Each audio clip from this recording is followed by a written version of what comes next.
Instead of playing crappy games from 2005 that absolutely nobody gives a stuff about, let's play something that's current and will give me millions of views and subs. Something hip.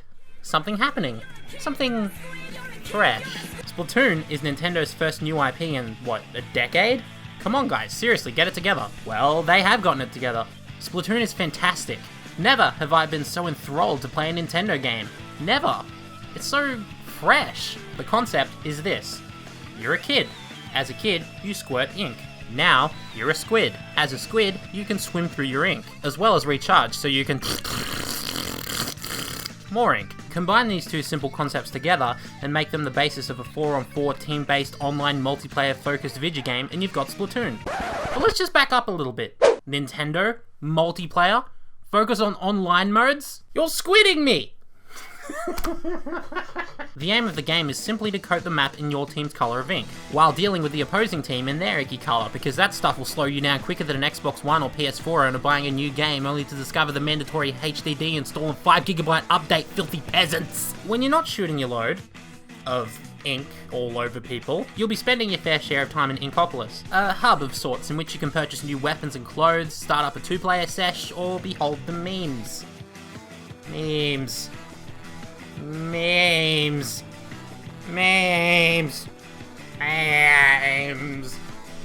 Memes. Actually, there's a lot of SpongeBob in these Memeverse posts. Heck, I think I've even seen a few John quotes, only reworded to have a squid or ink-based pun.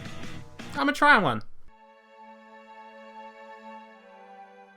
Am I squid yet? You gotta be super fresh to play Splatoon. In fact, when you start up the game for the first time, the inhabitants of Inkopolis will tell you that you gotta get even more fresh before you can purchase their swag. Man, I'm so fly, I ain't no charity case, now why don't y'all zip on back to the hizzle, yo? If you get sick of being called a loser by Nemo over here, go follow that creepy old dude. Not even suspicious. The game has a single player story mode.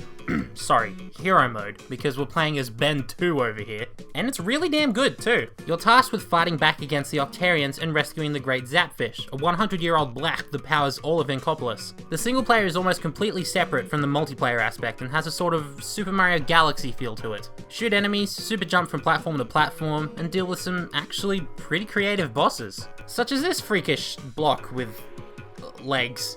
And they're not even just legs, they're the sexiest pair of legs you will ever see with your own two peepers. They're almost as sexy as the boss itself. You think I like them round and juicy? No, straight and box-like. That's my dream date right there. Oh, do me like one of your French squids. It's a little short, even with the collectibles, but it's just as creative as any of Nintendo's other, more well-known faces. In fact, while Nintendo games are generally well-made and high-scoring on the Metacritics, they're sort of made in that old-timey Nintendo sense. You know how Nintendo just don't seem to want to get with the times? Well, I think Splatoon is proof that they're pretty much there. It's got that Nintendo charm, but it's also got a modern feel to it, and I don't know, it's hard to explain, but it really makes the experience. Dare I say it, it makes the game feel fresh.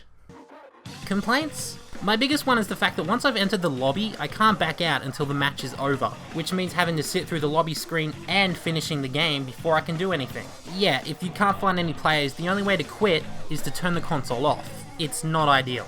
To be fair, I only had this problem during the global test fire, which was a demo version released about 2 weeks prior. So far I've had no problems connecting, which is unusual for a Nintendo game. There were a few dropouts during matches, though they still aren't too common. Most of the other complaints are either nitpicks or purely subjective depending on the player. I'm pretty sure everyone's sick of the Squid Sisters, Callie and Mari. I see what you did there. It's very clever. And their dialogue is unskippable, which makes it even more frustrating. But while that's pretty much agreed on by the entire Squidverse, it's still up in the air as to whether voice chat is needed. And I'm a big advocate of there doesn't need to be any voice chat. There is depth to Splatoon, especially with the insanely chaotic ranked battles that unlock once you reach level 10, but it works on a different level. Because kills don't count, and matches are decided based on how much ground you covered in ink, the game focuses on maneuverability rather than positioning, meaning needing to communicate with teammates, at least beyond the given options of nice and to me, whenever necessary. Plus, you can touch a teammate's location on the gamepad and go, wow! And bam! You're back in the action and helping out your teammate. My point is, voice chat doesn't need to be in the game. Plain and simple. The only other thing I dislike is the lack of content at launch, which is, again, purely subjective. It comes with 5 maps at launch, 6 as of about 3 days later, and the devs will be dishing out new, free DLC in the form of new maps and weapons every, well, I don't know the schedule, but I'm guessing fairly often. The way it's been done, it feels sort of like a Steam Early Access game, which I'm actually pretty against. I believe a game needs to be complete before being released and sold on shelves, and I admit I wasn't going to buy Splatoon when I heard this news. I personally would have preferred a delay so that they could add a few more maps. But then I actually played Splatoon at both the EB Games Expo and during the global test fire, and well, I really had to resist pre-ordering it. I couldn't pre-order it, such is the life of a 21-year-old with no job, but as so much as I hate the lack of content, Splatoon's unique gameplay ensures that no 2 matches feel the same, making every map, even after a million matches, feel, well, fresh. And that's just the word that fits Splatoon to a T. Fresh. Because it lacks the mainstays of the modern military sausage fest, bullets, gruff men, voice chat, custom games, etc., people often question what Splatoon actually is. Is it a platformer? Is it a shooter? I mean, I don't even fucking know. I think that really says a lot about how the game industry has gone from being creative, inventive, and filled with imagination to boring, dull, brown, and filled with bullet holes. Not so here. Splatoon is why I bought a Wii U. Alongside Mario Kart 8 and Smash Brothers, it's quickly becoming my go-to game for multiplayer goodness. I absolutely cannot stress this enough. If you like the look of this game, then for God's sake, buy it now, support this IP. This game is the Squid's Tentacles.